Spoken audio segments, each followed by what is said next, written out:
সৃষ্টি স্থিতি আৰু প্ৰলয় ব্ৰহ্মাণ্ডৰ তিনিও গতি চিৰন্তনৰূপে চক্ৰৱত ঘূৰিছে সদায়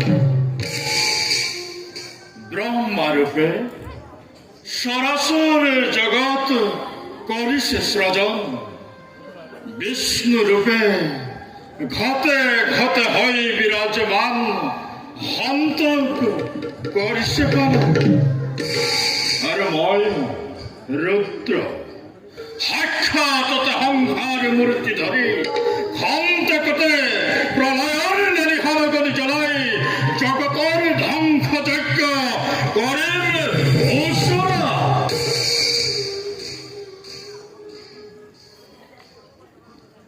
মন মোৰে অতিকে ব্যাকুল আছে বাৰে বাৰে পৰম পিতা পৰমেশ্বৰ বিষ্ণুৱে মোক কৰিছে স্মৰণ খন্তেকো নকৰি পলম যাওঁ মই বিষ্ণুৰ সমীপে।